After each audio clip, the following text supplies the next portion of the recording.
O maior torneio do reino acontecerá em alguns meses, reunindo os melhores cavaleiros gigantes do mundo. Todos estão treinando duro para conquistar o título de maior montador de gigante, mas tem um garoto que passou esses meses apenas dormindo e comendo carne de goblin, assistindo aos outros treinar. Todos acham que ele já aceitou que vai perder e está apenas ocupando espaço. Até o general acha que ele está fazendo isso para provocá-lo e quer expulsar o garoto. No dia da prova, anunciaram que a primeira fase seria uma batalha livre. Então, os cavaleiros se uniram para eliminar o garoto que nunca treinou, porque ele é uma vergonha para eles. Eles o cercaram para que ele não tivesse para onde escapar. Ele sorriu e deu um soco tão forte que o gigante do cavaleiro foi lançado para o ar. Os outros tentaram atacar todos de uma vez, mas ele estava preparado e derrubou um por um sem levar um único golpe. Um dos cavaleiros estava observando e decidiu atacar. No momento em que o soco atingiu o peito do gigante do garoto sonolento, o cara congelou porque o gigante não se mexeu nem um pouco. Oh, merda! Quando ele avançou e devolveu um soco na barriga do cavaleiro, o gigante foi lançado e caiu, completamente derrotado. O garoto que nunca treinou derrubou todos um por um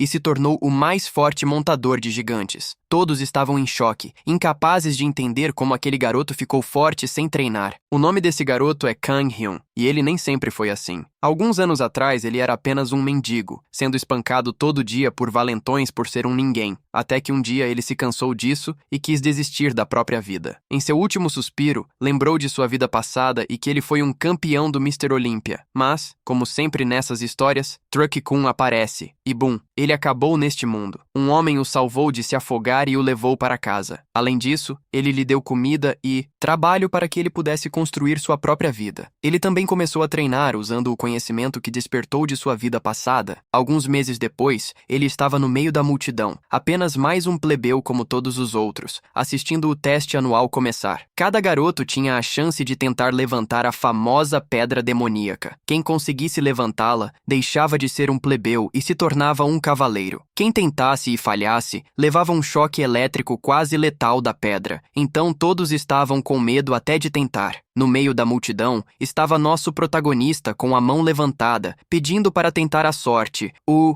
que até surpreendeu o oficial. Ele subiu no palco, colocou as mãos na pedra e deu tudo o que tinha, seu corpo inteiro sendo despedaçado pela energia. E ele levantou a pedra, todos estavam em choque, incapazes de acreditar que alguém finalmente conseguiu. O garoto soltou a pedra e se apresentou, Kang Gi-hun. Algum tempo depois, ele foi homenageado pelo rei e se tornou um cavaleiro do reino. Kang jurou sua fidelidade em voz alta na frente de todos. Como presente, recebeu uma espada mágica encantada para futuras missões. Quando foi a hora de escolher seu escudeiro, ele chamou o Capitão Davis, o único adulto que cuidou dele após a morte de seus pais. No dia seguinte, Capitão Davis entrou em seu quarto, avisando que o trem estava prestes a partir. Todos da aldeia o parabenizaram. Ele é o primeiro plebeu a mudar sua vida. Correndo em direção ao trem, ele esbarrou em um homem muito musculoso e poderoso. Este é Count Black, o responsável por eles. E agora, sua jornada começa. 5 dias até chegarem à base de treinamento dos Cavaleiros Gigantes. Durante a viagem, Count jogou uma pedra mágica no colo de Kang e ordenou que ele fizesse 30 repetições. Depois de algumas horas, ele finalmente terminou o exercício, completamente exausto. Count disse que ainda havia um longo caminho para desbloquear o poder mágico e pediu que ele fizesse mais 30 repetições. Kang não entendeu muito e voltou a fazer o exercício. A cada repetição, ele sentia seus músculos se rasgando. Em certo momento, um fluxo de poder mágico começou a passar pelo seu corpo, se espalhando por cada centímetro dele e até aumentando suas estatísticas. Count ficou chocado ao vê-lo desbloquear o poder com apenas um dia de treino. A viagem estava indo bastante tranquila, mas isso não duraria muito. Depois de mais um dia, Davis disse ao garoto para cuidar melhor de sua estamina e parar de treinar tanto, mas foi ignorado. Pensando consigo mesmo, o protagonista diz que a magia que costumava se sentir como um fio fino, agora se espessou em algo como uma teia de aranha. Ele terminou a última repetição e, respondendo ao homem, disse que aquele era o momento perfeito para treinar. Descobrimos que toda vez que o garoto usa magia, consome sua força de vontade, então à medida que essa força aumenta, fica mais fácil usar magia em um loop sem fim. Feliz por ter alcançado o nível 21 em poder mágico, ele se senta para descansar e pensa em quanto mais forte ficou. Mas seu atual problema é que toda vez que seu poder mágico se acumula, partes de seu corpo, como células de gordura ou músculos, começam a ser destruídas, e como um orgulhoso fisiculturista, ele não pode deixar isso acontecer. Depois de um tempo, o capitão está aliviado por estar respirando normalmente novamente, ao contrário de Dion, que está irritado porque eles não estão mais na zona de alta gravidade. Então, algo começa a acontecer, e o motorista avisa que eles foram emboscados por goblins. Acontece que durante a Grande Guerra, deuses, demônios e dragões, cheios de ódio, se mataram, e por causa daquela carnificina, seres amaldiçoados nasceram. Nosso garoto fica animado ao perceber que finalmente verá monstros de perto. Observamos as criaturas chargearem diretamente contra a carroça. O garoto percebe que os inimigos têm 700 de poder mágico, e sua força física é 10 vezes a de um homem normal. Além disso, seus corpos exalam um tipo de vapor, como se tivessem acabado de sair de um forno. O motorista pega uma arma e começa a disparar. Um goblin cai, mas se levanta imediatamente, mesmo depois de levar um tiro na cabeça, e agora está 20 vezes mais irritado. Colt se levanta e solta suas garras, basicamente como Wolverine. O homem abre a porta com um sorriso e o protagonista percebe que ele esteve viajando com um verdadeiro monstro. Avançando, o cavaleiro elimina vários inimigos de uma vez, gritando. Kang diz que não esperava menos de alguém de classificação Black. O motorista avisa que as árvores estão tremendo violentamente e todos percebem que um bando inteiro de goblins está vindo.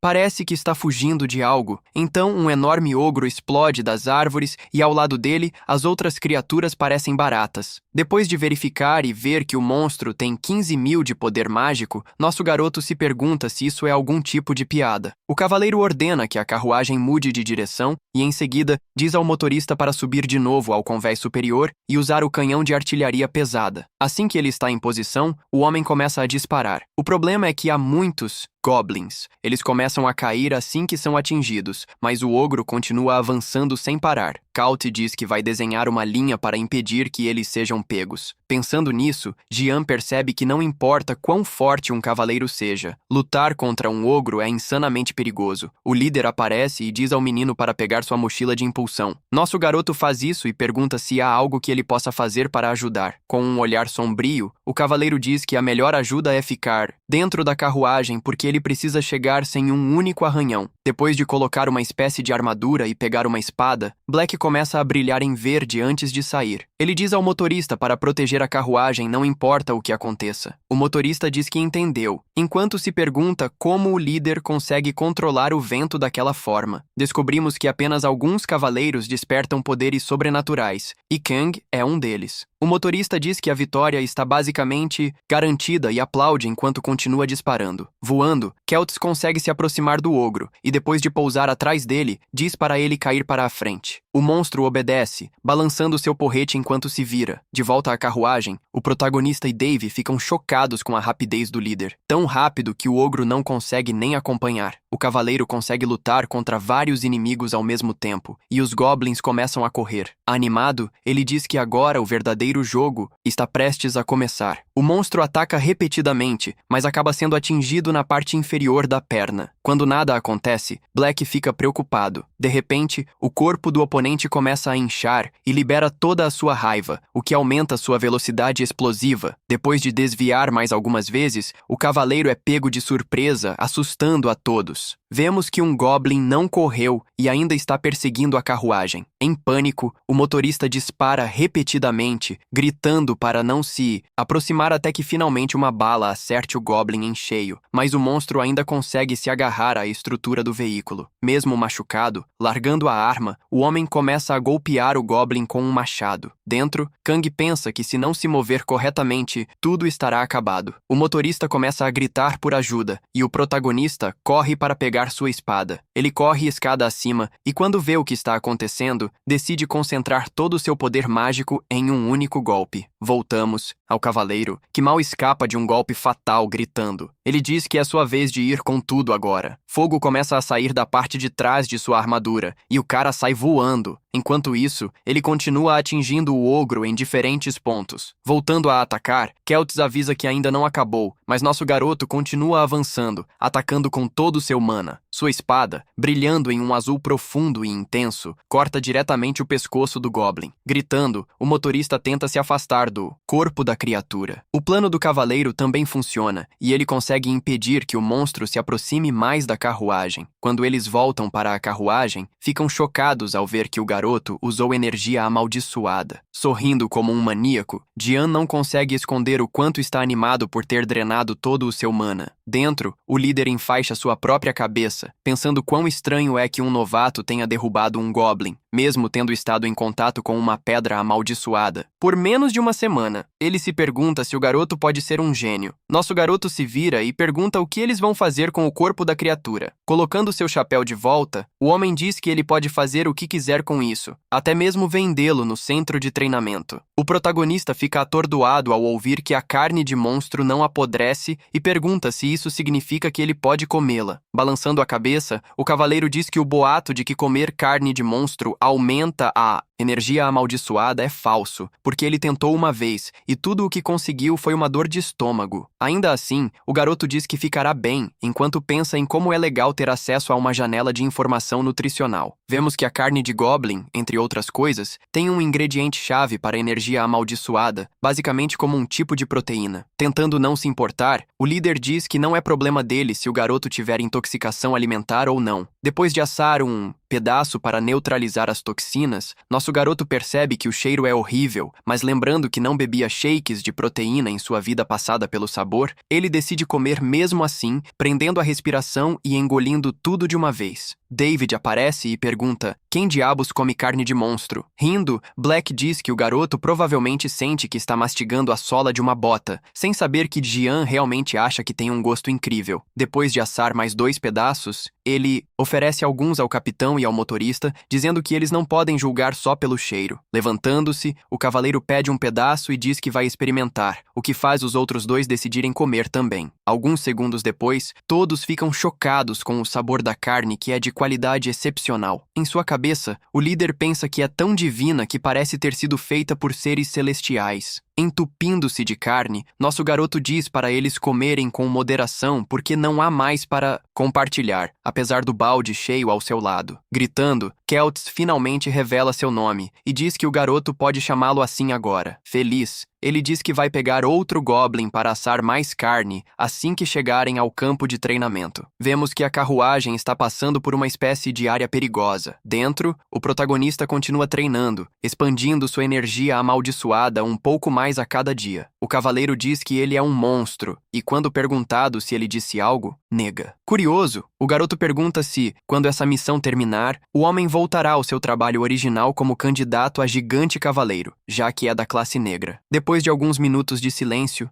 Colt admite que foi demitido porque durante uma missão, o reino de Rogu os emboscou. Ele ignorou a ordem de retirada para salvar um amigo. No final, ninguém foi salvo e o gigante foi destruído, então a demissão era inevitável. Ele também diz que ter um gigante tirado de você é tão devastador quanto um pássaro perder suas asas. Então, o garoto precisa ter muito cuidado e nunca cometer esse erro. Assistindo a noite se afastar, nosso garoto se sente um pouco nostálgico, mas ainda assim decide ignorar o pedido para parar de treinar naquela noite. Quando questionado, ele diz que está apenas se alongando. David lhe diz para vestir suas roupas. De repente, algo chama a atenção de ambos e eles olham pela janela com a boca aberta. Vemos trabalhadores tentando alinhar algo e descobrimos que a viagem acabou e que este é o centro de treinamento dos Cavaleiros Gigantes. Olhando de cima da carruagem, Kong reconhece o gigante chamado Colosso, abençoado com poder divino. Colt sai e mostra um documento provando que o garoto é um cavaleiro escolhido pelo barão.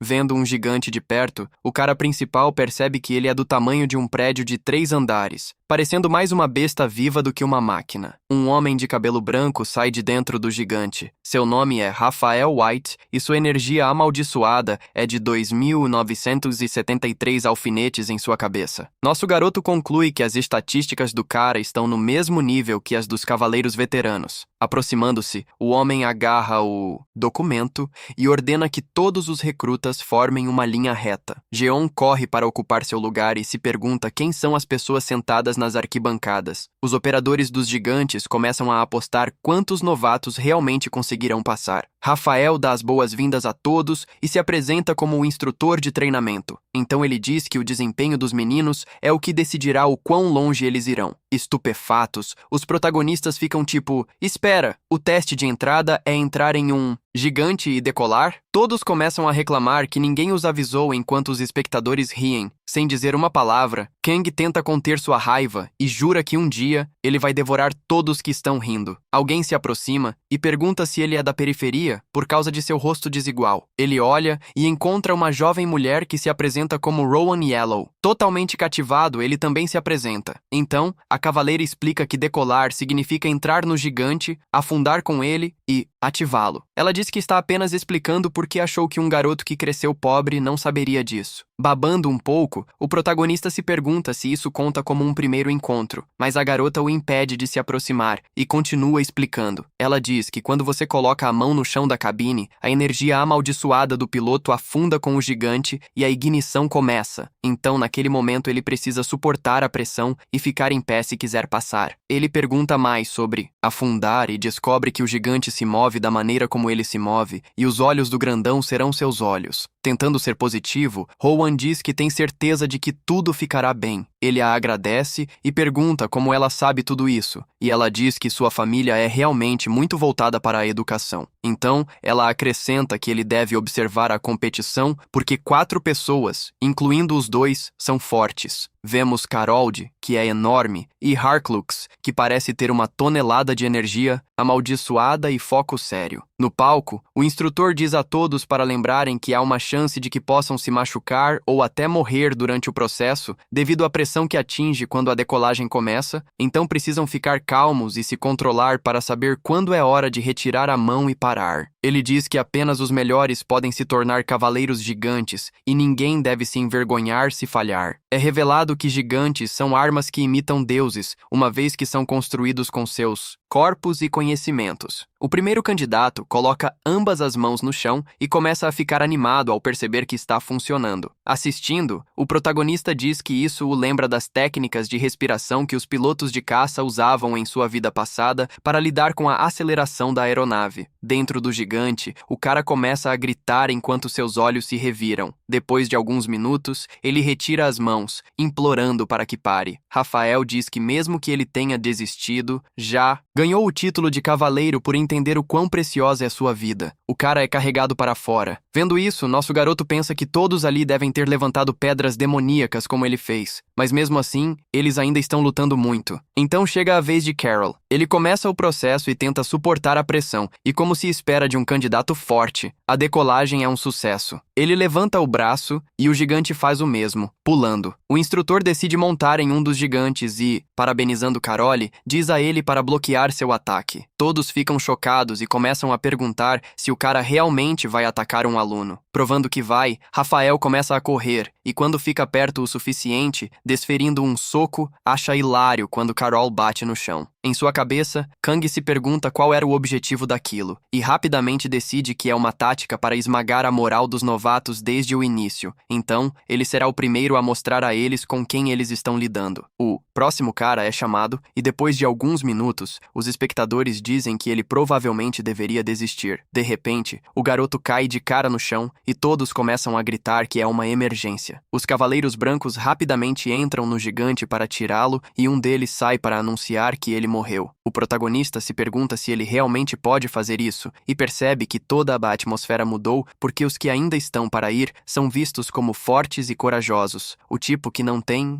medo de falhar. Harklux decide que será o próximo e se aproxima como se fizesse isso todo dia. O gigante se ilumina em 1 minuto e 40 segundos e todos aplaudem o sucesso do garoto, incluindo Rowan, que olha para Jane e diz: "Eu te disse que ele era bom." O ruivo começa a se preparar para se defender do golpe de Rafael, que está chegando a qualquer segundo. Ele bloqueia um chute e o instrutor ri e ataca novamente, mas desta vez ele acerta 4 golpes limpos em sequência até que o garoto caia no chão. Elogiando sua resistência, ele chama o próximo, eliminando todo aquele sucesso suado que para o protagonista é simplesmente ridículo. Irado, ele jura que fará Rafael provar daquela amargura tão intensa que ele nunca se esquecerá. David, nas arquibancadas, de repente é empurrado por alguém. Um cara o chama de velho e se desculpa enquanto ri. À frente, os dois idiotas começam a falar sobre como o homem parece velho demais para ser um escudeiro e como o cavaleiro que o escolheu deve estar louco. Furioso, o capitão lhes diz para repetir o que disseram. Isso não ajuda em nada. Sentados um pouco mais à frente, dois caras reprovam os imbecis, mas o garoto da camiseta amarela fica agressivo, dizendo que é o escudeiro de um cavaleiro branco e que aquele lugar é uma selva, significando que fracos como ele deveriam apenas se ajoelhar. O segundo pai do protagonista se pergunta se estar ali é pior do que trabalhar 15 horas seguidas em uma fábrica. Então ele se lembra de pessoas caindo mortas na fornalha de fundição porque realmente acredita no potencial de seu cavaleiro. Ele grita para os valentões que a classificação mais alta não será deles. Sem hesitar, ele sugere uma aposta, e mesmo rindo, os escudeiros concordam porque as moedas de prata cobrem um mês inteiro. O velho não consegue acreditar. Como eles gastam 5 moedas em um mês quando esse é o dinheiro que ele economizou a vida toda? Mesmo assim, decide apostar tudo o que tem depois de lembrar o quanto o garoto trabalhou duro. Couch observa tudo à distância. Enquanto isso, Rohan fala sobre os outros cavaleiros, aqueles que ficaram em primeiro e segundo lugar nos testes de entrada.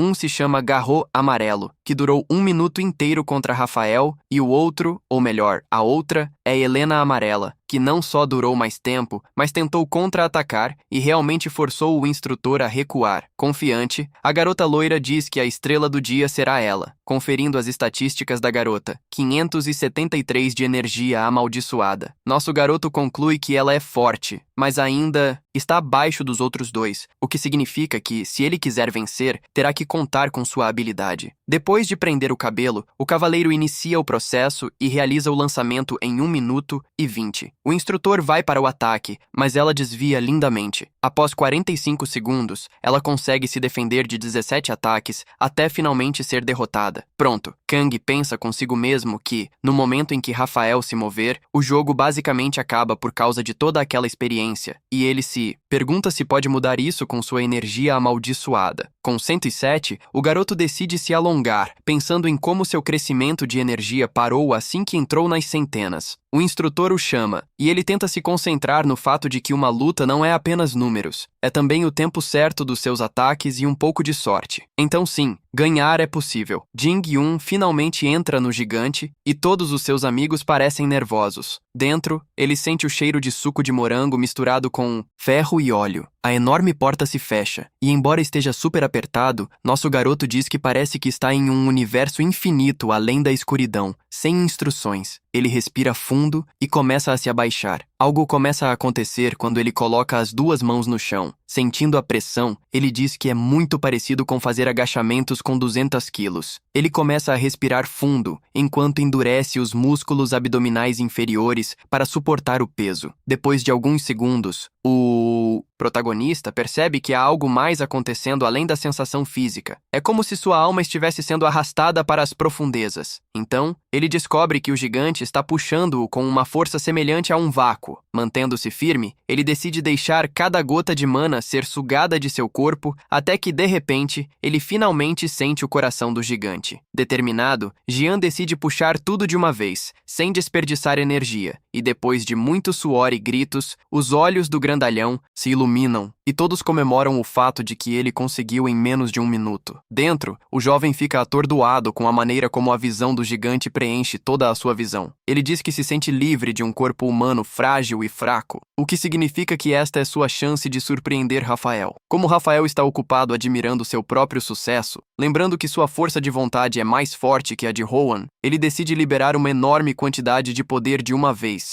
empurrando suas reservas de mana ao limite absoluto. Os outros cavaleiros comentam como o que Jean fez é insano, especialmente para alguém que tem lidado com a pedra amaldiçoada há menos de uma semana. De repente, algo chama a atenção do garoto. Vemos que o instrutor está prestes a decolar em 10 segundos, mas o protagonista está determinado a atingi-lo primeiro. Quando Rafael diz que podem começar, já é tarde demais. Com um único golpe, seu gigante desce com força no chão. O mesmo acontece com o de Kang. Os Idozimai Destroços voam em direção à multidão e os olhos de todos se arregalam porque um aprendiz que acaba de entrar em um gigante pela primeira vez conseguiu derrubar um candidato a cavaleiro gigante branco. Dentro, o instrutor está apenas parado ali, com a boca aberta, sem acreditar. Enquanto isso, nosso garoto sai do robô, sabendo que se o branco se levantar, ele será atacado. Então ele encerra a luta ali mesmo, não dando chance para um contra-ataque. Um cavaleiro pergunta se o garoto realmente vai sair correndo depois de fazer um movimento tão traiçoeiro e covarde. Os outros se acumulam, gritando que vão lhe dar uma lição. Arranjando uma desculpa, nosso garoto diz que sua mana acabou, mas isso não faz nada para acalmar os fãs de Rafael. Vendo a fila de cavaleiros, os espectadores dizem que o dia está ficando bastante agitado. Gritando, Davi tenta avisar o garoto. O garoto se vira e pergunta se isso é algum tipo de celebração em grupo e se eles não estão sendo um pouco dramáticos. O gigante do instrutor bate a mão no chão e ordena que todos parem. Com um único salto, White sai do robô e, encarando o protagonista, pergunta seu nome. O garoto se apresenta e o homem se vira, dizendo que não esquecerá disso. Então diz aos outros para colocarem o garoto em um dormitório. Embora estejam irritados, os caras decidem deixar pra lá e seguir seu mestre. Aliviado, Kang se senta no chão e diz: lutar contra algo pesado o suficiente para te matar em um instante é aterrorizante, mas também emocionante, porque quando sua mana se esgota, o mundo inteiro muda, fazendo seu corpo e mente desaparecerem quase como tocar um deus. Observando os cultos, ele decide que em uma segunda vida não há nada a perder, então ele vai arriscar tudo o que tem. Vemos os caras que fizeram uma aposta com o capitão se perguntando como um novato poderia fazer isso. Um deles se vira e diz que talvez tenha sido apenas sorte. Quando questionado sobre a aposta, o escudeiro da camisa vermelha diz que se o velho vier cobrar, eles podem apenas bater nele. Concordando, outro cara diz que nesse caso todos deveriam sair de lá o mais rápido possível. Mas infelizmente para eles, alguém não está realmente disposto a deixar que isso aconteça. Apresentando-se, Colt assusta os valentões, que congelam ao perceber que estão diante de um cavaleiro negro. Rindo, o homem diz que compartilhou algumas refeições com David e até andou de carruagem com o velho, então seria melhor se os jovens valentões seguissem as regras do jogo. Assustados, o grupo começa a pensar em como sair dessa enquanto o homem fala sobre o que é capaz de fazer com um bonito sorriso no rosto. Os valentões saem correndo em direção ao capitão, prontos para entregar até as roupas que tem nas costas se ele quiser. Sozinho, o cavaleiro lembra do passado e nos leva de volta ao dia em que a emboscada aconteceu, quando todos foram forçados a evacuar. Um dos soldados lhe diz para se apressar e entrar no bunker, mas ele decide não ouvir e segue na direção oposta, enquanto todos gritam seu nome e dizem para ele voltar. O enorme cavaleiro ora para que alguém consiga aguentar só mais um pouco, mas ele chega tarde. No dia seguinte, o líder lhe lembra que quebrar as regras tem consequências e diz que desafios como esse terminam em demissão. Sem nada mais a fazer, Colt apenas aceita e vai direto para seu gigante. Pedindo desculpas, ele diz que não conseguiu proteger ninguém e agradece pelo tempo em que foram parceiros. De volta ao presente, David fica chocado ao ganhar 90 moedas de prata e, com os olhos brilhando, diz que achou que iria perder tudo por causa de uma aposta estúpida. Tian se aproxima e pergunta de onde veio todo aquele dinheiro e quem eram aqueles caras que estavam saindo. Sorrindo, o velho lhe entrega 45 moedas de prata e diz que os cavaleiros geralmente têm dinheiro amontoado em seus bolsos em todas as direções. De repente, um soldado aparece e diz que está lá para levar o garoto ao quartel. Nosso menino pede para ele esperar 1 minuto e vai até o Cavaleiro Negro, que está sentado lá pensando se as coisas poderiam ter acabado de maneira diferente. Virando-se, o homem diz que sua missão termina ali. Mesmo sem ter certeza de qual será a resposta, o protagonista decide tentar assim mesmo e pede para Colt se juntar a ele. Furioso, o cavaleiro pergunta se o garoto perdeu a razão. Para provar que não perdeu, o menino entrega o dinheiro que acabou de receber como um sinal e diz que o fará montar um gigante novamente. Coberto seu rosto com a mão, o homem diz que já desobedeceu ordens uma vez e que nunca poderá fazer isso de novo. Mas nosso garoto diz que não existem regras que durem para sempre e que, se precisar, reescreverá as regras. Então, pergunta se o cavaleiro acredita nele. Descobrimos que, de 500 cavaleiros amarelos, apenas 78 passaram no teste de entrada. Empolgado, Rowan diz que o lugar sob a torre do escritório do chefe é chamado de Restaurante Sky. Enquanto sobem as escadas, os outros alunos estão todos empolgados para experimentar a comida. No topo, a garota loira se aproxima da barreira para observar o pôr do sol e apreciar tudo ao seu redor. Do nada, um cara grita que é proibido sair da área do restaurante e do mercado. Além disso, você pode comer o quanto quiser, mas se alguém atrasar, ele se certificará de que vomitem tudo o que comeram. Pensando sobre isso, o protagonista conclui que o cardápio da Mana Sombria deve ser bom para o crescimento mágico. Vemos que o instrutor reconhece o garoto como aquele que impressionou Rafael. Enquanto todos se servem felizes, há um estrondo alto. Jurat, que acaba de jogar Harklux no chão, pergunta se não podem comer em paz. O ruivo pergunta por que ele fez isso, mas Jurat diz para ele baixar os olhos e diz que sabe que ele é da burguesia. Irritado, o garoto se levanta e vai lutar, mas erra o primeiro soco e leva um golpe de graça. Olhando para ele no chão, o cara loiro diz que o garoto deveria saber seu lugar e que nem todos os cavaleiros amarelos estão no mesmo nível. Isso desencadeia a ira dos outros cavaleiros, que começam a se mover, perguntando quem ele pensa que é. Geralt diz que é melhor ficarem quietos e volta a espancar as pessoas sozinho. Ele lida com todos e atinge Harklux novamente, já que ele não conseguiu esconder seu jogo de pés. Com o pé na cabeça do garoto, o valentão diz a todos para prestarem atenção, especialmente aqueles que nem sabem matemática básica, e diz que está prestes a mostrar a eles como é a verdadeira diferença de classe. Todos rapidamente percebem que é uma provocação direcionada a Kang, que está pensando em algo completamente diferente. No escritório do diretor, Colt menciona o barulho, mas o diretor diz que é apenas uma pequena briga. Então eles começam a falar sobre o protagonista. O Cavaleiro Negro diz que o garoto nem precisou de treinamento. Ele queimou toda a sua mana em um único instante por conta própria. Rindo, o diretor pergunta se ele é da burguesia, então diz que ele é absurdamente talentoso. Mudando de assunto, ele pergunta por que Black solicitou novamente a posição de instrutor assistente e se é por causa do garoto. Voltamos ao passado, quando nosso garoto se ofereceu para que o cavaleiro fosse seu escudeiro, mesmo sabendo o que isso significaria. O menino diz que honestamente não sabe se seu plano funcionará, mas começará a descobrir a partir daquele momento. Colt diz a ele para ficar com o dinheiro e o chama de gênio. Ele diz que despejar todo o seu poder de uma vez foi uma técnica usada pelo lendário cavaleiro gigante Erpangalius. Como não há como o menino saber isso, significa que ele pode sentir e controlar a energia amaldiçoada perfeitamente. Depois de pensar sobre tudo que sabe sobre musculação e perceber que a energia amaldiçoada é uma coisa totalmente diferente, o protagonista se pergunta como poderia ter controle perfeito se, segundo o cavaleiro, isso deveria ser impossível. Encerrando a conversa, o homem diz que precisa de mais tempo para pensar.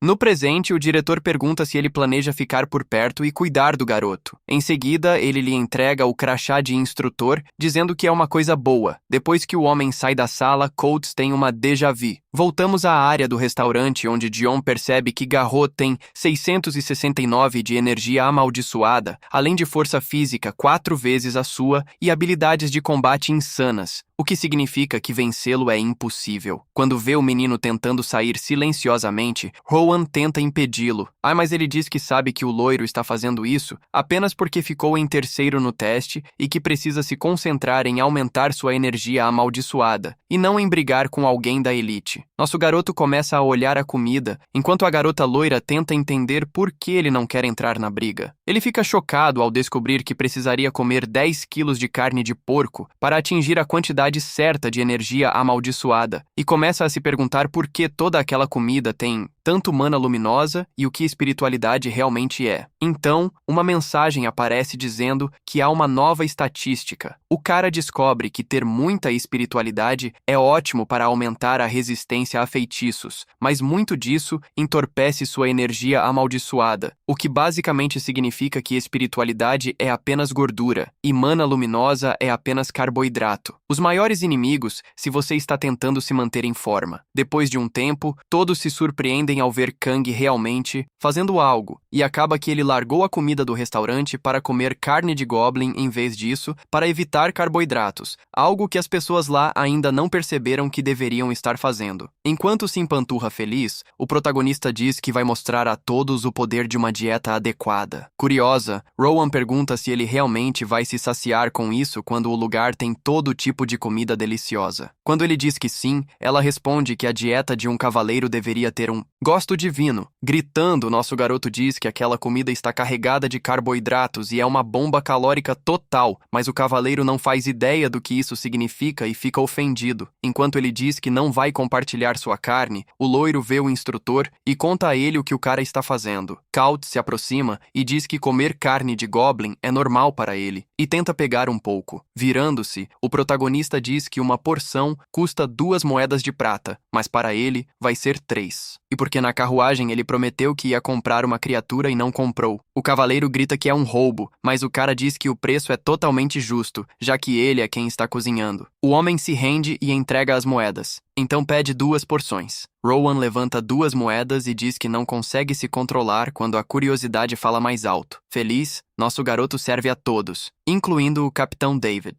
Observando tudo isso, os outros cavaleiros ficam tipo, que diabos está acontecendo? Algumas horas depois, Kang percebe que precisa de mais carne à medida que sua energia cresce, e a esse ritmo, seu estoque não vai durar muito, especialmente agora que mais pessoas querem um pouco. De repente, ele sente uma estranha sensação de formigamento e se pergunta o que está acontecendo. Como Kauts tem o dom do vento, o cara imagina que talvez ele saiba de algo e pergunta como conseguiu aquele poder. O cavaleiro diz que, sinceramente, um dom não é algo que você pode simplesmente pegar sempre que quiser. Curioso, nosso garoto pergunta se poderia ser fogo ou água em vez disso, mas o homem diz que não, porque o dom corresponde ao desejo que você tem enterrado em seu subconsciente, e ele sempre amou dias de vento desde criança. O cara começa a pensar sobre seu próprio desejo, ficar maior e mais forte, e finalmente realizar o sonho que não pôde na sua vida passada. Black explica que você pode melhorar a forma do seu dom, porque no começo ele só conseguia invocar uma leve brisa, mas com foco e imaginação, agora pode criar tempestades e até fazer seu corpo voar como uma folha. Rowan pergunta por que Dion está tão interessado se não dá para simplesmente conseguir um dom desejando um. Mudando de assunto, ela pergunta ao instrutor se ele tem alguma dica para a cerimônia de atribuição de equipamentos. Kelt diz que na cerimônia vão escolher um gigante que vai ser usado pelos próximos 3 meses. Então você deve escolher aquele que se encaixa melhor em você, com base em detalhes técnicos, como se as articulações mostram algum desgaste, pois isso atrapalha o equilíbrio. A loira o agradece. Do nada, o protagonista grita que finalmente chegou a 2 quilos, o que significa que é hora de comer carboidratos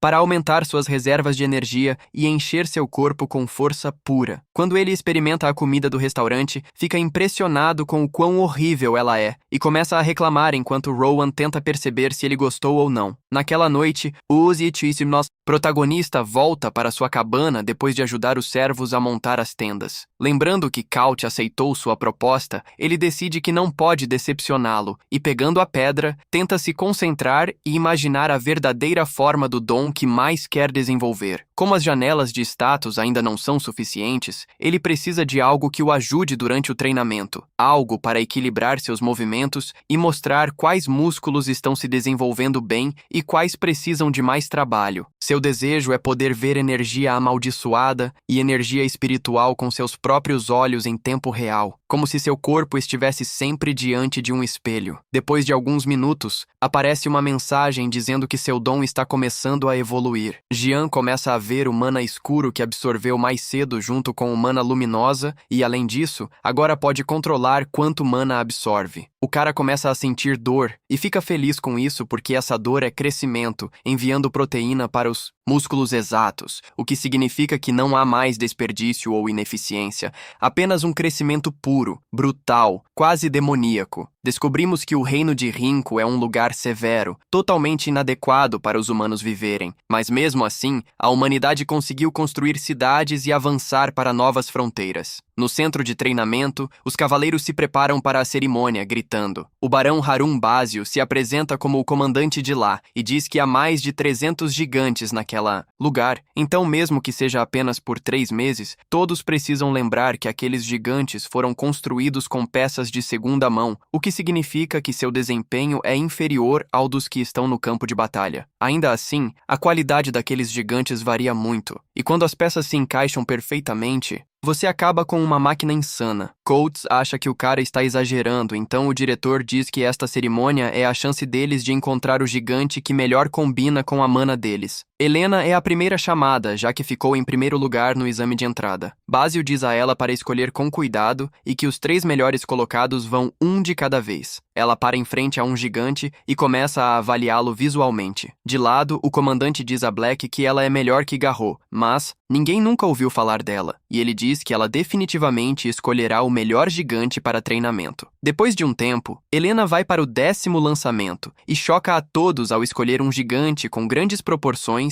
e armadura eficiente. Dentro, ela sorri enquanto todos comentam que esta máquina é muito melhor que as 10 anteriores. Depois que ela sai e se exibe, é a vez de John, que basicamente se tornou um troféu neste ponto, já que todos os cavaleiros estão observando cada movimento seu, sabendo que ele não pode vencer a garota e conseguirá apenas 2 ou 3 lançamentos. Ele começa a andar, Coates se pergunta por que o cara está vagando sem rumo, enquanto os outros ficam irritados com o tempo que ele está levando. Descobrimos que o protagonista está checando a qual gigante sua mana reage, já que quanto mais alto o som de partida, mais sua mana ressoa. Ele só precisa encontrar o gigante que mais o empolga. Harun pergunta por que o garoto de repente começou a correr. E então vemos todos os cavaleiros começarem a correr também, tentando alcançá-lo, até que finalmente nosso garoto para em frente ao gigante que faz sua mana dançar. Mesmo que seja feito de peças comuns, o encaixe é perfeito, significando que esta máquina é uma obra-prima. Quando ele começa o processo de lançamento, percebe que o som de partida é completamente diferente. Todos ficam estupefatos, perguntando como isso é até possível. Ao sair do gigante, o protagonista grita que este é dele e procura Coates, achando que ele está um pouco mais perto do que antes. O comandante chama Rafael e ordena que ele leve o garoto ao limite durante o treinamento até que ele quebre, porque ele precisa saber se foi apenas sorte ou se eles têm um monstro em suas mãos. Sorridente, o instrutor diz que estava esperando por isso. Ao olhar os dados de seu gigante,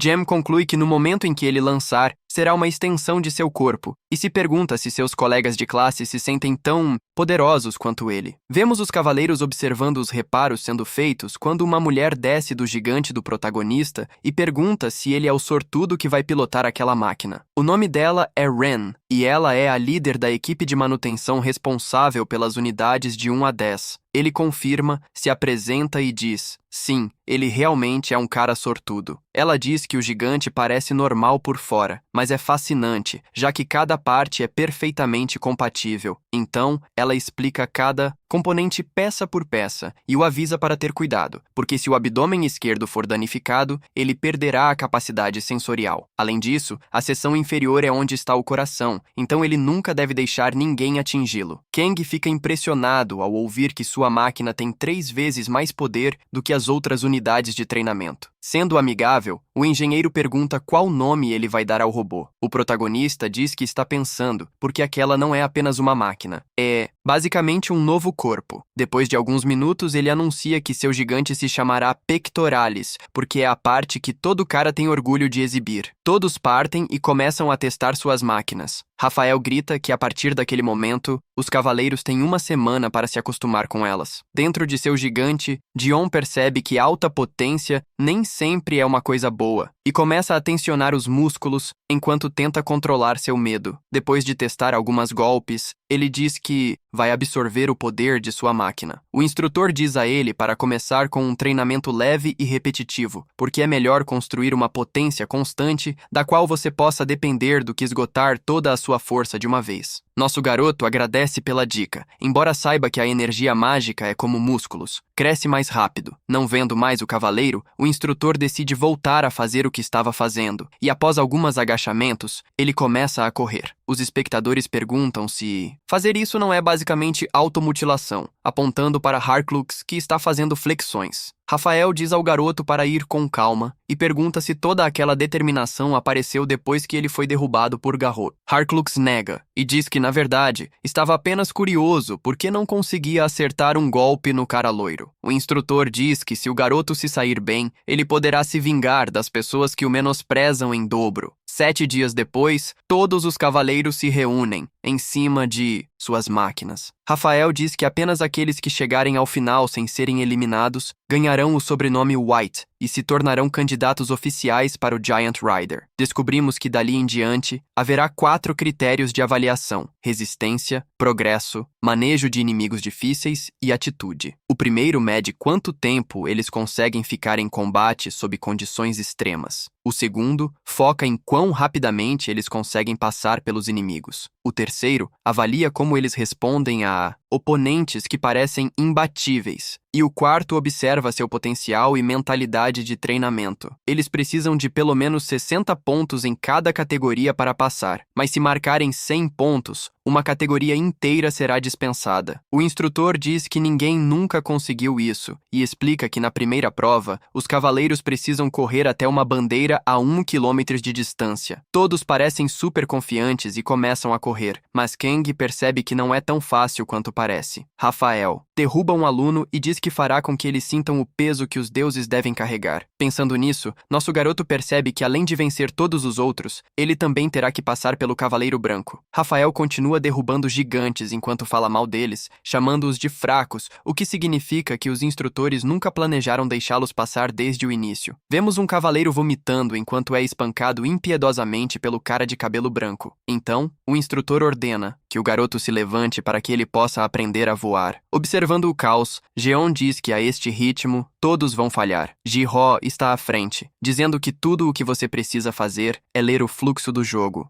e não lutar contra os cavaleiros brancos enquanto corre. Ele diz que o teste mostrará quem é mais ágil e quem tem melhor julgamento, pois apenas correr naquele lugar já é difícil, então lutar contra um instrutor é uma perda de tempo. Vemos que ele está quase no destino. O cara com a bandeira parece surpreso e estende a mão, mas quando Jiro se prepara para agarrá-la, ele é jogado com força contra o chão. Com o impacto, ele começa a vomitar, enquanto o instrutor diz que você não abandona sua equipe. Jerome diz ao homem para esperar um segundo e parar de bater nele, mas é inútil, e ele acaba de cara na areia. King continua analisando o caos e diz que é como estar preso em um buraco de lama sem saída. Todos começam a entrar em pânico até que Helena, em uma transmissão, diz aos cavaleiros para se manterem unidos porque se unirem, podem sobrepujar os instrutores e seguir em frente. Sua voz atravessa o pânico e os alunos começam a ajudar uns aos outros a se levantar, assumindo o controle. Ela diz que eles são em número maior, 7-1, e que pequenas forças combinadas se tornam algo grande. Um instrutor percebe que algo está errado, e quando se vira, vê 2 gigantes agarrados às suas pernas. No meio dos ataques, o grupo tenta se manter firme. Helena diz a seus companheiros de equipe para formarem uma estrela de 5 pontos e se unirem em grupos de 10 para equilibrar o peso. Ryan toma o lado esquerdo e, pouco a pouco, os instrutores começam a ficar sem opções, indo para o ataque. Harklux agarra a perna de um professor para desequilibrá-lo. Jane diz que foi uma boa jogada e decide que é hora de agir. Rafael é o único que ficou, já que a formação que a garota montou é inútil para derrubá-lo. Nosso garoto nota que a cintura do homem está exposta e, correndo, diz que vai colocar todo o seu peso no ataque. O problema é que o instrutor estava o esperando. Ele desfechou um golpe e pergunta se o garoto realmente pensou que ele cairia no mesmo truque 2 vezes. Nosso garoto bate no chão, e o instrutor agarra seu braço, torce-o e joga seu gigante no chão. Pensando bem, o jovem diz que qualquer sargento da reserva coreano entenderia o que aquele teste significa. Trata-se de forçá-los a trabalhar como uma equipe, então eles precisam tirar Rafael rapidamente se quiserem vencer. Com todos os outros ocupados, Jen decide arriscar sozinha e derrubar o principal inimigo. O instrutor pergunta se ele já está cansado e lhe diz para recarregar suas energias, enquanto se diverte batendo nos outros. O protagonista agarra sua perna e, mostrando que não acabou, ativa o overclock de seu gigante para aumentar a pressão, o peso e impedir o oponente de andar. Irritado, o cara de cabelo branco diz para ele soltar sua perna se não quiser se machucar. Com chutes atingindo seu cockpit, nosso garoto começa a se sentir sobrecarregado, mas decide suportar porque é melhor do que ser atingido no coração. Mantendo-se firme, ele se recusa a soltar a perna de Rafael e o instrutor, irritado, diz que se ele quebrar o gigante do garoto, os custos de reparo vão ser um problema. Os outros cavaleiros percebem que Rafael está exausto e Helena diz que é hora de lidar com ele. Todos começam a correr enquanto Kang que ainda está pendurado na perna do instrutor, gritando. Ele diz que suas mãos ainda estão livres e começa a levantar uma nuvem de poeira. Sem muito o que fazer para empurrar os gigantes para trás, o instrutor continua atirando socos, mas acaba sendo engolido pelas 70 máquinas. Quando chegam à bandeira, os cavaleiros celebram a vitória. No chão, o instrutor diz que deixará passar. Afinal, é só o começo, e ele não pode esperar para ver até onde Kang pode chegar. Nosso garoto sai de seu gigante após ser escoltado e recebe muitos elogios pelo que fez. Com seu mana quase esgotada, ele está feliz por ter conseguido vencer alguém 15 vezes mais forte. Helena se aproxima e agradece pelo que ele fez, mas o protagonista diz que ela foi a verdadeira estrela hoje. Enquanto isso, ela está pensando que, honestamente, era apenas uma covarde tentando evitar falhar. Colocando seu medo de lado, ela diz que da próxima vez será a primeira a bloquear o oponente mais forte. Ron aparece e abraça nosso garoto enquanto o parabeniza. Em seguida, vem Harklux, que se apresenta e diz que o garoto foi realmente impressionante. Um pouco mais longe, Rafael grita sobre os cavaleiros brancos que foram derrotados, dizendo que deixou os alunos vencerem, o que significa que ele é o único que não perdeu. Todos correm para se preparar como lhes foi dito. Sozinho, o instrutor diz que foi divertido e gritando. Diz aos cavaleiros para voltarem para seus gigantes, porque o treinamento ainda não acabou. Todos dizem que estão exaustos, mas ele diz que ainda não viram nada. Correndo, John se pergunta se isso é realmente aceitável, especialmente quando vê um cavaleiro caído sendo chutado pelo instrutor. O outro professor, o que está perto da bandeira, diz que, depois que atingirem o alvo, tem que fazer outra volta. De novo e de novo. Um cara desmaia e é carregado enquanto Rafael diz que isso arruína sua pontuação de resistência. Curioso, o protagonista diz que é abusivo, pois se sacrificar dessa forma não constrói músculo quanto mais energia maldita. Mas o problema é que os instrutores não parecem ter planos de parar. Vemos os cavaleiros brancos trabalhando duro enquanto zombam de qualquer um que falha. Harklux acaba caindo e nosso garoto o ajuda a se levantar, agradecendo-o. O cara diz que ele também deveria continuar em movimento. Discordando, King pensa que sentir dor forte o suficiente para te matar deixa um trauma duradouro, e ele acredita que o objetivo do professor é garantir que apenas os que nasceram fortes consigam passar. Rafael vê o jovem parado e pergunta o que está acontecendo. Determinado a crescer, nosso garoto começa a desincronizar e acaba vomitando seu almoço e desabando violentamente no chão, o que choca o instrutor. Como os outros cavaleiros, John acorda em seu dormitório e fica satisfeito ao ver que seu nível de poder mágico agora é 204 após um bom descanso.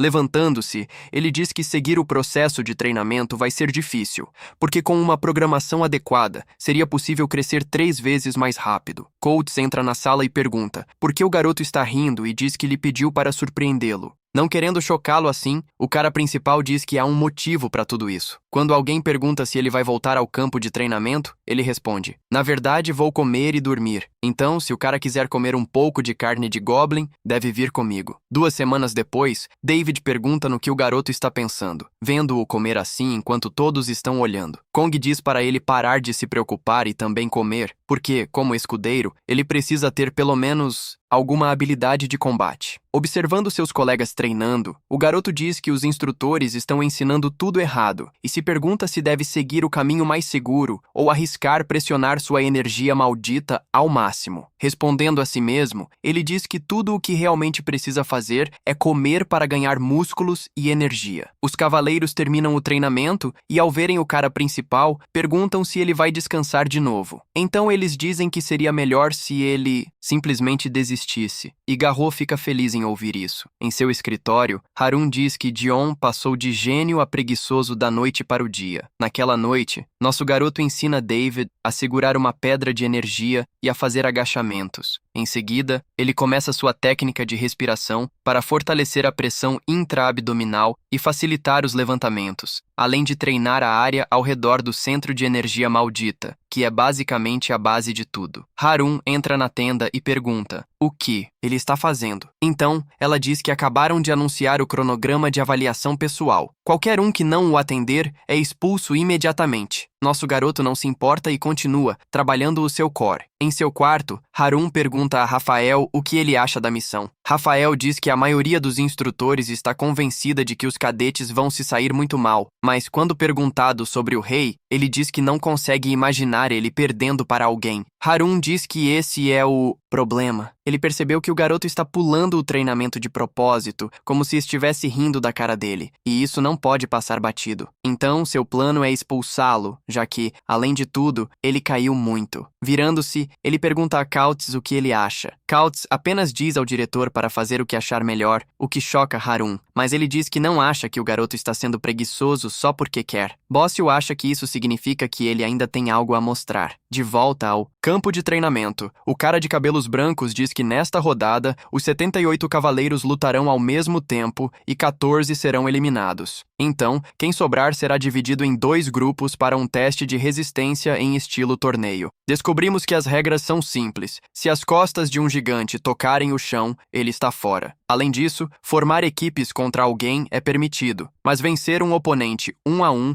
dá pontos bônus. E se algum cadete não estiver feliz com sua pontuação, pode solicitar uma luta de resistência 1 a 1 contra um instrutor. Ao ouvir o sinal, todos se movem para suas posições, formando filas. Garrot pergunta o que Garrot fará para vencer e diz que ele não vai nem passar da primeira rodada, já que estava descansando enquanto todos os outros treinavam duro. É justo que se unam para tirá-lo. Os cavaleiros concordam e dizem que um cara como ele é ruim para a equipe. Respirando fundo, nosso garoto diz que está pronto. Ele esperava o ódio e a hostilidade. Abrindo um canal privado, ele chama Rowan e diz que ela sabe que ele está confiante em seus próprios métodos, mas a este ritmo, ele será eliminado na primeira rodada, então seria melhor se eles lutassem juntos. Sorrindo, o cara principal diz que isso a coloca em perigo também, mas ela diz que é a mais forte daquele centro de treinamento. Harkluk se junta ao chat e diz que vai ajudar o garoto e garantir que ele seja avaliado corretamente. Jean diz a todos para pararem de se preocupar com ele e focarem em si mesmos. Rafael começa o teste e os cavaleiros atacam o cara principal. Empolgado, ele está confiante em sua energia demoníaca, já que sem ela, não se pode operar um gigante ou realizar ataques explosivos. Ele maximiza a pressão em seu abdômen para fortalecer o core de seu gigante, então transfere o poder para seus punhos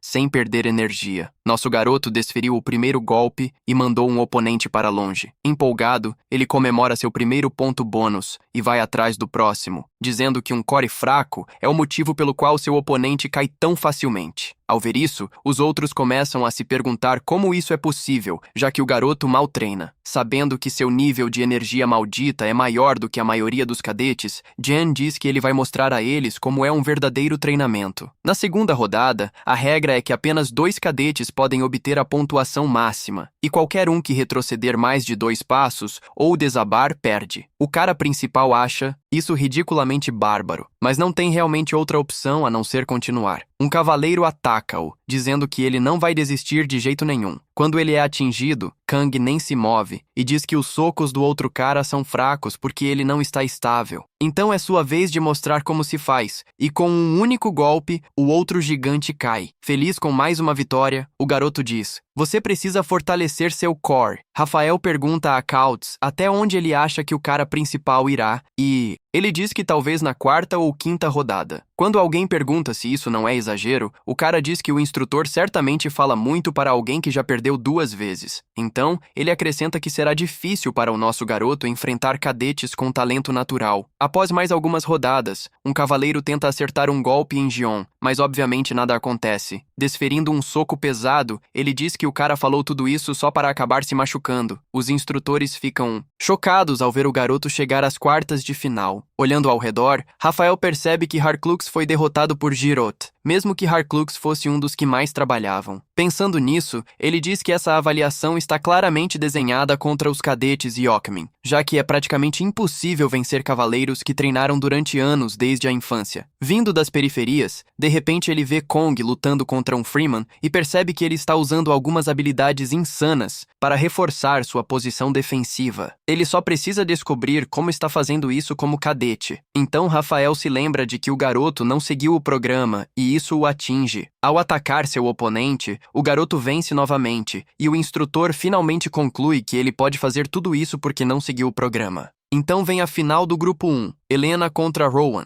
Depois de trocar 6 golpes, ambas as meninas ainda estão de pé. Kautz acha que a garota de cabelo lilás não está usando todo o seu poder e se pergunta de onde ela é. Depois de levar um soco, a loira é eliminada e chega a hora da próxima final, Kong contra Garou, que possui muito mais energia demoníaca. Pensando bem, o protagonista decide que seu oponente é imbatível, mas vai desafiá-lo mesmo assim e ultrapassar seus limites. O garoto loiro se prepara para desferir seu primeiro golpe. Ele atinge de forma limpa, dizendo que aquele lugar não é para lixo como ele. Mantendo sua posição, o garoto afirma que ele pertence ali e que seu futuro começa agora, porque não importa o que aconteça. Ele deixará sua marca, o que significa que seu oponente é o solo onde suas raízes serão plantadas. O garoto avança e grita que agora é sua vez. Enquanto isso, Rafael pensa em como sempre acreditou que seria designado para o corpo de pioneiros, onde vão apenas os melhores cavaleiros, mas não importa quantas vezes ele se esforçou, nunca chegou onde queria. Agora ele está assistindo a um cavaleiro do mesmo lugar que ele quebrar todas as regras e crescer mais rápido do que qualquer um. Kane verifica quanta energia demoníaca ele possui e decide colocá-la toda em seu punho. Ele acerta Garrot de frente e é jogado para trás. O protagonista espera que ele caia, mas ele não cai, e Garrot diz que não será derrubado por alguém como ele. Então ele diz que desta vez vai terminar a luta. Uma explosão ocorre no momento em que Jaian é atingido, e quando a poeira assenta, todos veem o garoto bloqueando o golpe e ainda de pé. Sabendo que está em desvantagem, ele decide despejar toda a sua força em um único soco novamente, porque caso contrário, ele perderá. Correndo, ele reza para que funcione desta vez. Garrot é atingido com força, mas permanece em pé. O problema é que o protagonista não tem mais energia demoníaca. Avançando, o inimigo diz que acabou agora, sem perceber que o garoto continuará lutando apenas com força de vontade até o final. Ele fecha os olhos e espera pelo impacto, mas nada acontece porque o garoto loiro desmaia antes que consiga terminar o ataque. Enquanto o levam embora, todos se perguntam como isso aconteceu. Respirando fundo, Kang se sente aliviado por ter conseguido. Rafael se aproxima e pergunta o que diabos ele fez para ficar tão forte sem participar do treinamento. Sorrindo, o protagonista diz que apenas fez algumas escolhas e analisou cientificamente qual método funciona melhor, já que os cavaleiros precisam escolher seu próprio caminho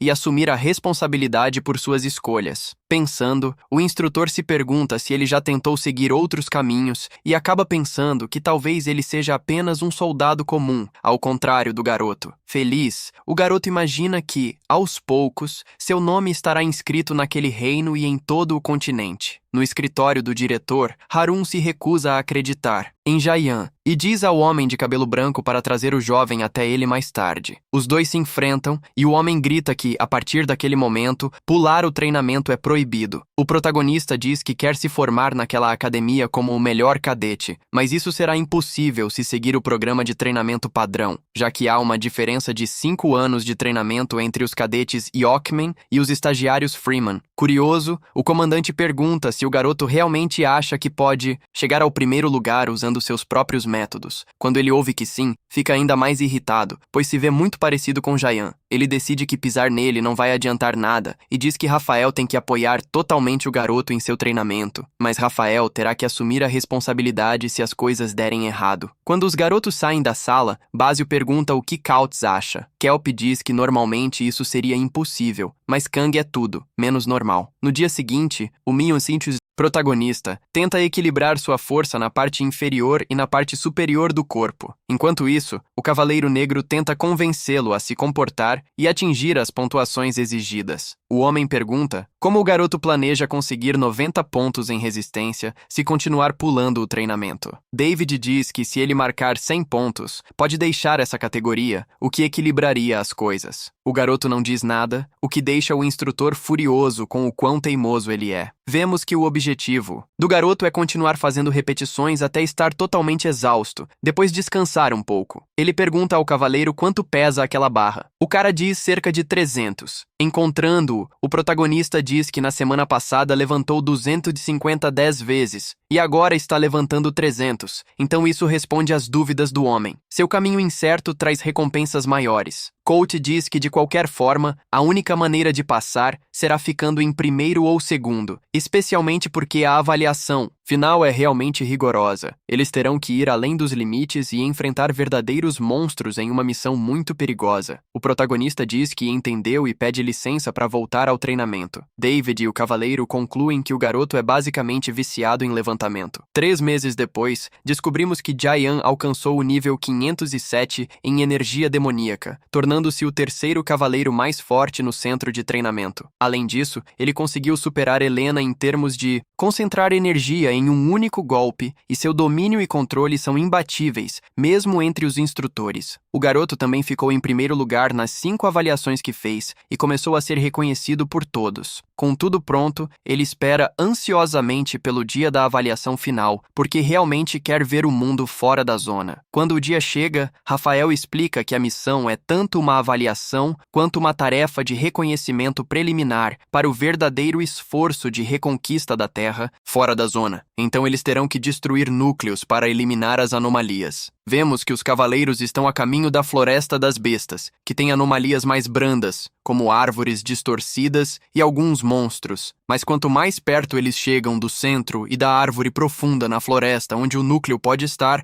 mais criaturas encontrarão. Portanto, precisarão se mover lentamente para dentro, limpando os monstros do perímetro externo primeiro. Todas as batalhas serão gravadas pelo Gigante, e quanto mais monstros eles derrubam, maior a pontuação. Além disso, o grupo será acompanhado por 25 instrutores e deve seguir todas as ordens em emergências. Quando chega a hora, os gigantes começam a se mover, esbarrando em Kang. Helena diz que desta vez ela vai ganhar. Harklark também aparece e diz que verá o garoto no corpo dos pioneiros. Sorrindo, Rowan deseja boa sorte ao menino, que fica feliz por finalmente ser notado e por ter amigos. Sentindo-se ousado, ele sugere que eles explorem mais fundo na floresta em vez de começar pelas bordas. Mas com cuidado, é claro. Como ninguém responde, ele pensa que foi ignorado, mas após alguns segundos, o trio fica animado para explorar como uma equipe. Então concordam em avançar gradualmente até alcançar as profundezas onde explorarão juntos. Enquanto correm, Kang percebe que o lugar é enorme, mas graças ao radar, consegue ver o terreno como se estivesse na palma da mão. Ele dá uma olhada nas árvores, que se parecem com trolls. De cima, vemos que há inimigos por perto, seguindo o garoto de forma sorrateira. Quando ele se vira, sente algo e começa a se perguntar o que é e de onde vem. Após olhar ao redor, Kang avista 3 orcs escondidos e se prepara para lutar. Os monstros têm 1.800 de energia demoníaca, 3 vezes mais do que o garoto. Mesmo assim, ele está confiante, já que está armado. Então, sua primeira caça começa. Fazendo o primeiro movimento, ele sai correndo, colocando os orcs em alta alerta. Do nada, as criaturas começam a correr, mas em poucos segundos, nosso garoto captura o primeiro e o transforma em uma bola de beisebol. Os outros decidem contra-atacar quando sua unidade de processamento sensorial começa a funcionar. O jovem diz que é como se o tempo tivesse congelado, então após evitar o golpe, ele diz: "Agora é a minha vez." Os monstros são lançados para longe e ficam no chão, mostrando como é o verdadeiro poder de um gigante. Empolgado, Kang se pergunta quão fortes são as máquinas lutando na linha de frente. Em outro lugar, Rowan está chocado com o que ele conseguiu fazer. Enquanto os outros desfrutam daquela onda de poder, todos decidem que é hora de acelerar e alcançar o centro. Após correr pela floresta por um tempo e se sentir imparável, o protagonista se depara com um grupo de goblins. Dizendo que não está desarmado, ele pergunta o que eles vão fazer. Então começa a distribuir tapas, usando apenas a mão esquerda. Depois de derrotá-los todos, ele percebe que há algo escondido mais para trás e descobre que agora precisa lutar contra um gigante de pedra de 6 metros de altura. Desferindo o primeiro soco, nosso garoto diz que está prestes a mostrar o que realmente é impacto. Depois de desequilibrar o grandalhão, ele diz que é hora de jogar beisebol novamente. O inimigo começa a cobrar enquanto ele se prepara para balançar, então, após um golpe limpo, Jian decide acabar com a luta. O monstro de pedra cai no chão, basicamente esperando o pior. Vemos que além do protagonista, todos os seus amigos também são imparáveis, determinados a ir o mais fundo possível. Mais tarde, nosso garoto se pergunta quão fundo este lugar vai. Então, de repente, uma transmissão geral começa a revelar que um monte de cavaleiros está em apuros naquele momento. Não entendendo nada, Kang diz: "Que diabos está acontecendo lá fora?" De repente, algo começa a sair de entre as árvores, e o protagonista sozinho tem que enfrentar 5 ogros. Mesmo sem saber o que está acontecendo, ele empurra o medo para o lado e diz que vai lutar primeiro e pensar depois, especialmente porque é a primeira vez que enfrenta esse tipo de criatura, uma com 15.000 de energia demoníaca. Nosso garoto se move primeiro e, com um único golpe, acerta um ogro de frente. Mas, para sua surpresa, ele consegue absorver o impacto. Ainda assim, ele continua atacando até que o monstro o pega com um chute. O jovem percebe que seu inimigo é forte o suficiente para suportar até mesmo um golpe de gigante, o que complica as coisas, especialmente já que bloquear dezenas de ataques de uma vez é impossível. Kang ativa sua habilidade de Overclock para se potencializar. Então, ele começa a desferir socos em qualquer um que tentar se aproximar. Pulando, ele acerta um oponente que já estava no chão e rapidamente percebe que está prestes a ser atacado por trás. Contra-atacando, ele diz: "Para onde você pensa que está indo?" E agarra-o pela cabeça, batendo-a contra um tronco de árvore. Um ogro o agarra pela cintura, forçando-o a usar os cotovelos até que apenas os ogros permaneçam. Depois de uma sequência de ataques realmente ágeis, uma explosão em outra parte chama a atenção do jovem. Ele se recompõe e se pergunta o que está acontecendo do outro lado da floresta, porque se isso for um ataque coordenado, pode se transformar em um massacre total. Um instrutor avisa que uma anomalia súbita apareceu e ordena que a missão seja abortada imediatamente. Então, todos lá dentro precisam sair da floresta o mais rápido possível. Então, eles percebem que a floresta está se movendo. Um cavaleiro é apanhado por raízes que começam a se contorcer como cobras. Parado, Jian ouve todos os gritos e deduz que se as árvores mudam, o terreno e os mapas vão se tornar inúteis. Então ele começa a chamar os outros pelo rádio e, por sorte, recebe uma resposta de Helena, Har Clark e Rowan. Sorrindo, nosso garoto diz que escapar não será fácil, mas é possível se trabalharem juntos e não perderem o foco. A ruiva pergunta se todos estão presos, mas Jian responde que não, porque há um lugar que nunca muda, então eles precisam se encontrar na árvore gigante e destruir o núcleo deles mesmos.